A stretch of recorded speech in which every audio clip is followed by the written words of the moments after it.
ବର୍ଷିଆନ୍ ସାରସ୍ୱତ ସାଧକ କଲ୍ଲୋଳ ମହାନ୍ତିଙ୍କ ସ୍ୱନକ୍ଷେତ୍ର ଦିବସ ପାଳିତ।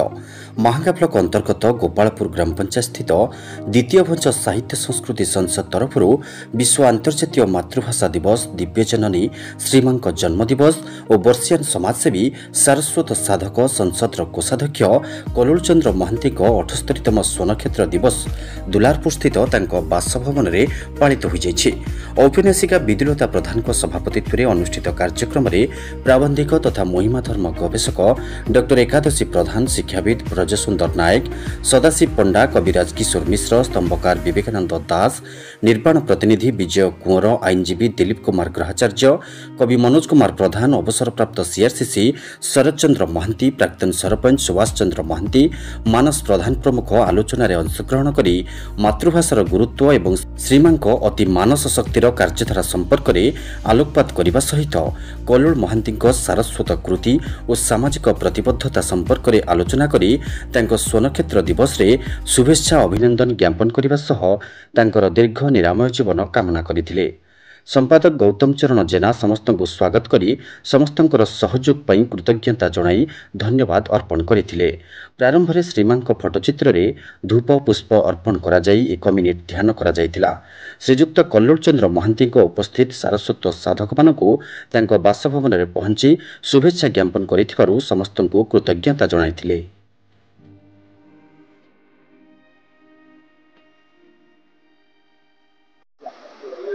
एक विशिष्ट दिन जो दिन की द्वितीय भंज वरिष्ठ कवि साहित्य मानकर स्वनक्षेत्र दिवस पालन करा जाए।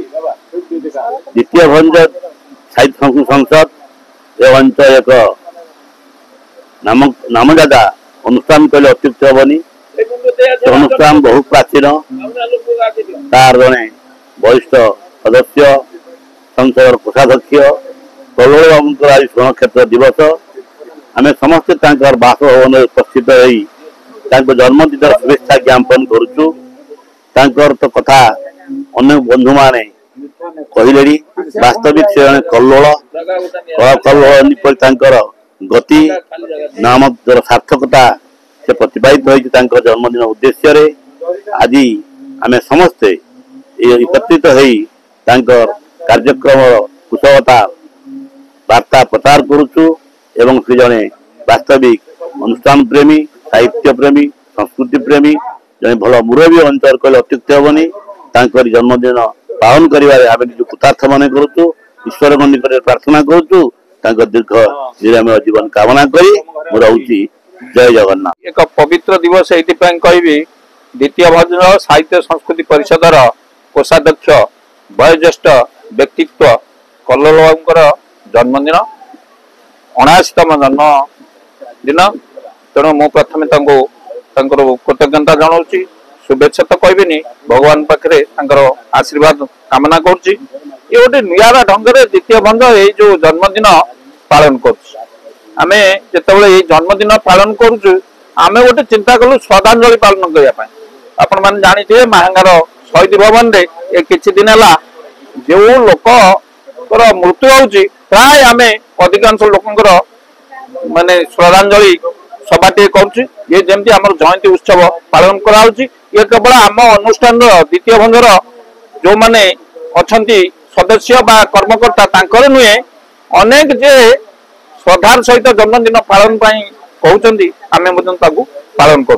विशेष भाव कल्लोळ भाई आज श्रद्धांजलि आमर जयंती ये कहबी समस्ते समाजसेवी कहते, शिक्षाविद कहते, किंतु समाज क्षेत्र में उल्लेखनीय अवदान अच्छी। सत्यनारायण पाला मंडप ठारू आरंभ करी जेकोसी साहित्य सांस्कृतिक कार्यक्रम में सामिल होती से आउ थे बधाई जनाऊँगी एवं दीर्घ निरामय जीवन कामना कर। साहित्य संस्कृति संसद दुलारपुर गोपालपुर महांगा कटक तरफ गोटा परंपरा क्रमे आज आमर संसदर कोषाध्यक्ष प्रतिष्ठाता सदस्य श्रीयुक्त कल्लोळ चंद्र महांती 78तम स्वर्णक्षेत्र दिवस बासभवन में पालन कराउची।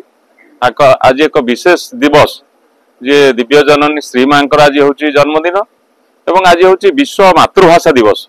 ये एक माने शुभ मुहूर्त परिवार सदस्य मान सहित आम संसदर परिवार सदस्य मान सहित मिलित भाव में जन्मदिन में शुभेच्छा जनाऊँ हार्दिक कृतज्ञता जनाऊँ 78 वर्ष बयस भितर से जो जंजालमय जीवन देकी गति कर संपर्क में आम टे मन पकाउलु कथा साहित्य संस्कृति कार्यक्रम करने जो निष्ठा उद्यम एवं सामाजिक कर्मी भाव में गोटे राजनीतिक दल से कार्य करी ए अंचल विकास विभिन्न कथा करुँच आगामी दिन किसी कार्य आहरी करने अच्छी ये प्रेरणा आम पाऊँ तेणु आज दिन में आम शुभेच्छा जनाऊँ दीर्घ निरामय जीवन कामना करूँ।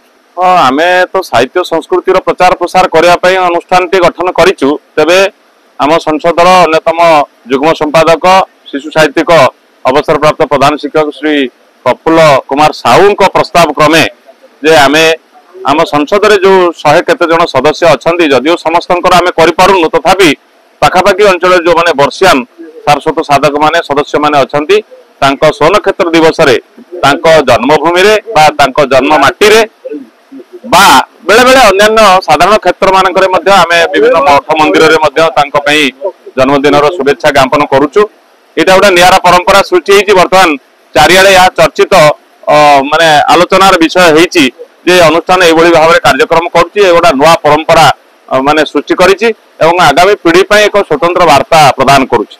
निश्चित भाव में यह एक प्रभावशाली वार्ता जाऊँगी समग्र ओडिशा रे हमर जो गणमाध्यम माध्यम आमर जो सोशल मीडिया माध्यम यह प्रचारित हो सारा भारत वर्ष रे विभिन्न जगार जो मैंने सब अच्छा ग्रुप मानक देखुं बधई जनाऊँ आमर ये निरा कार्यक्रम यहाँ 2020 मसीहा अक्टोबर मास ठार आरंभ होती निरवच्छिन्न भाव में विभिन्न कवि कवयित्री सारस्वत साधक मानकर जन्म जयंती स्व बासभवन में पालन करा। महांगारू विजय कोरन रिपोर्ट निर्माण लाइव।